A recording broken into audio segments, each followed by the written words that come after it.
everyone, this is Kian from the Reaper Rocker and welcome dito sa Reapers Goes To. Nandito tayo ngayon sa Manila Cathedral at lilibutin natin itong simbahan. Alamin natin ang kasaysayan ng lugar na to. So if you're excited to watch this video, don't forget to subscribe to my channel and follow my social media accounts. Tara! Last time, nagpunta ako ng Intramuros at bumisita sa Manila Cathedral. Ang Manila Cathedral ay isang Roman Catholic minor basilica at cathedral church ng Archdiocese of Manila. Located siya sa Intramuros at dedicated sa Immaculate Conception of the Blessed Virgin Mary, ang principal patroness ng bansa. Ang cathedral ay originally kinonstruct noong 1571 as a parish church under ng Archdiocese of Mexico, and it became a separate diocese noong February 6, 1579 upon the issuance of Papal Bull Iuris Fulti Presidio by Pope Gregory XIII. At mula noon, ang cathedral ay naka-experience ng iba't ibang destruction, ng several earthquakes at ng digmaan. At ang pinaka-current na cathedral building was completed in 1958. Binuo ang simbahan noong 1571. Si Fray Juan de Vivero, isang secular priest na nag-baptize kay Raha Matanda, ay nag-establish ng Church of Manila, and it was established in 1571. Ang Spanish na conquistador na si Miguel Lopez de Legazpi pinili ang location ng simbahan, and it was placed under the patronage of Santa Potenciana. The church first parish priest was Fray Juan de Villanueva. Noong 1579, ang simbahan ay na-elevate into a cathedral. At noong 1581, si Domingo de Salazar ang unang bishop ng Maynila. At kinonstruct nila ang bagong building made from nipa, wood, and bamboo. And it was consecrated on December 21st, 1581. And this becomes formally becoming a cathedral. Ang building ay na-destroy ng sunog during the funeral of Governor General Gonzalo Ronquillo de Peñalosa. Ang second cathedral ay ginawa noong 1592 at yari siya sa bato. However, noong December 31, 1600, ang cathedral ay nasira by an earthquake. Ilang beses din itinayo ang katedral at sa loob ng ilang siglo nakaranas to ng iba't ibang lindol. Ang gusaling ito ay naging saksi rin sa iba't ibang kasaysayan ng Pilipinas.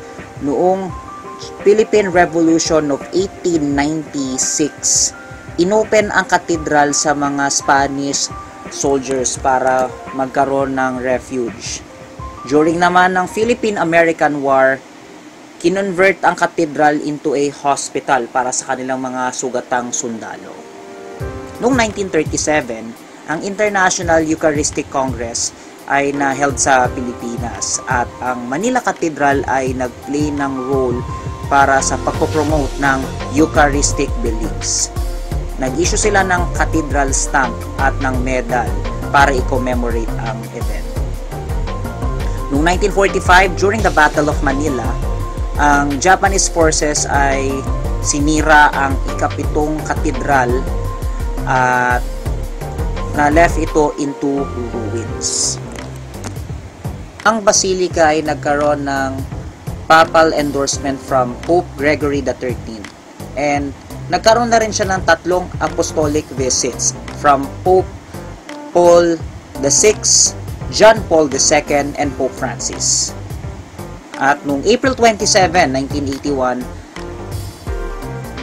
Pope John Paul II raised the shrine to the status of the minor basilica through his motu proprio Quod Ipsum.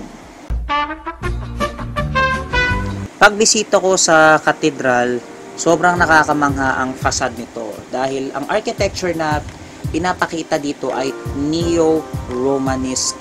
At kung ikukumpara to sa San Sebastian Church, it's more on Gothic, while ang San Agustin Church ay Baroque style. At each of these churches has its own unique architecture. At masasabi ko rin na talagang sobra ako namangha sa details at sa pagiging elegante ng simbahan na to. Pagpasok ko sa loob ng simbahan ay sobra akong namangha sa disenyo nito. At may pagka-simple yung design niya, hindi siya ganun ka complex ang design kung ikukumpara sa San Agustin Church. Pero sa pagiging simple niya talagang nakakatuwa siyang pagmasdan. At makikita mo talaga yung pagiging elegant niya despite of having a simple design.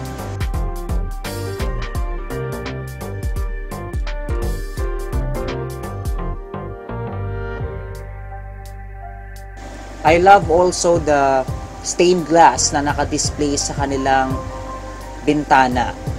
Makikita mo mga iba't ibang religious icons na pinapakita nila ang narrative ng kanilang martyrdom.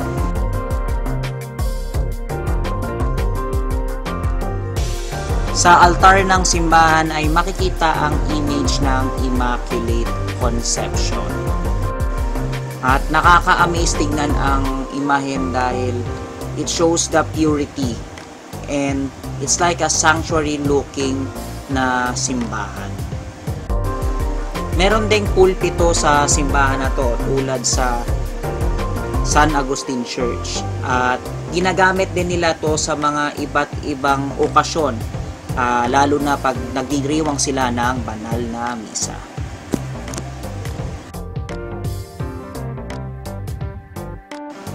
Sa gilid ng simbahan ay may matatagpuan na mini museum at naka-showcase dito ang mga iba't ibang relic from the past, and makikita rin dito ang mga iba't ibang outfits ng mga kaparian. At the same time, makikita mo rin dito yung mga iba't ibang artworks at ng history ng Manila Cathedral.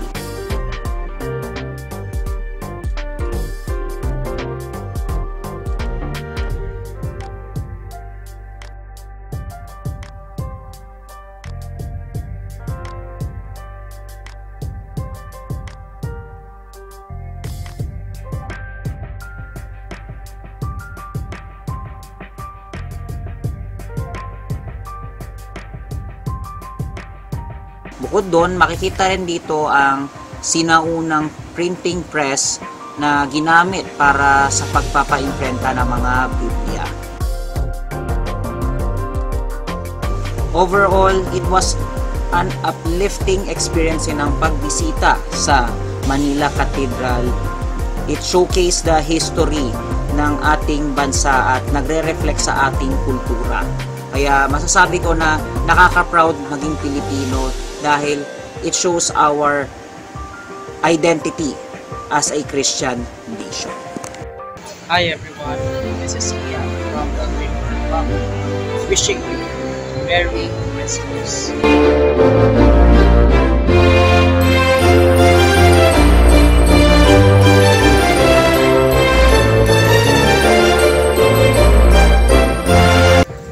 Alright, so that was all for the video for today, and let me know in the comment section sa anong masasabi nyo sa Manila Cathedral.